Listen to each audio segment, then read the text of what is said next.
তরতরাইয়া বেহেশতে যাবে। সেই রাস্তাটা কোথায় বসে আমি জানি না। তো সেই মার্কায় ভোট দেওয়ার আগে যাদের মৃত্যুবরণ হয়েছে তাদের কি অবস্থা আল্লাহ মালুম। ধর্মের এইরকম অপব্যাখ্যা কোন সহি মুসলমানের পক্ষে দেয়া সম্ভব নয়। দুনিয়াদারির জন্য দিনকে বিক্রি করে দেয়া, ধর্মকে বিক্রি করে দেয়া নাজায়েজ। আমরা এদেশের ৯০-৯২% মানুষ আমরা প্রকৃত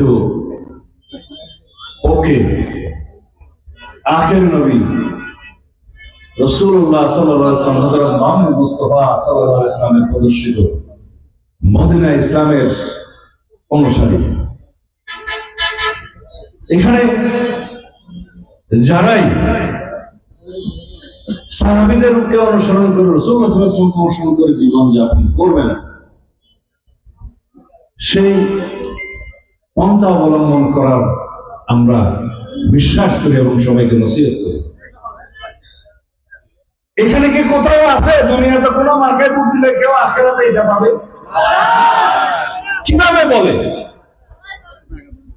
কেউ বলে যে এইবার ইসলামের পক্ষে একটা ভোট দেন, আর ভাই ইসলাম কি ভোটে দাঁড়াইছে নাকি? এখানে কত কত ইসলাম আছে, নুরুল ইসলাম, ফখরুল ইসলাম, অমুক ইসলাম, কত ইসলাম আছে। এটা কি ইসলাম রেজিস্ট্রি করে নিয়ে নিছেন নাকি সাব রেজিস্ট্রি পরিষদ থেকে? বলে ইসলামের জন্য একটা বাক্স বসে। আর ভাই ইসলামকে কোনো কোটা রাজনীতি নাকি যে বাক্স বসাবে? নিজেদের ইমান নষ্ট করবেন, আরেকজনের ইমান কেন নষ্ট করার জন্য আপনি ভাষণ দিবেন? নাফরমানি সরাসরি। আপনারা বলবেন মা বোনদেরকে অনেকেই বিভ্রান্ত করার চেষ্টা করছে, বলছে যে এবার একটা চান্স আসছে বেহেশতে যাওয়ার। আস্তাগফিরুল্লাহ।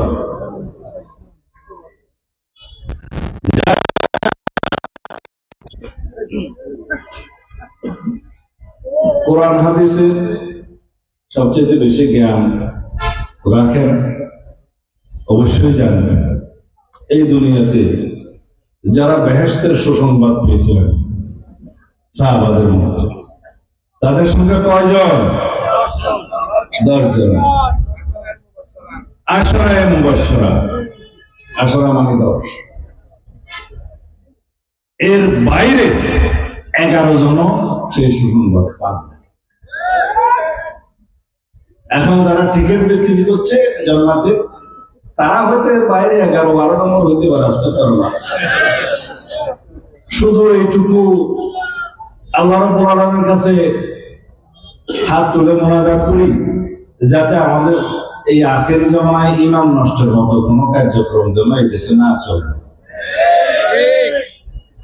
পার্টির পিছনে ইসলাম নাম থাকলে সেটা ইসলাম হয়ে যায় না। সেরকম ইসলামী দলের সঙ্গে বাংলাদেশে অনেক নামের পিছনে ইসলাম আছে, এরকম এখানে ইসলাম আয়তার একটা আছে।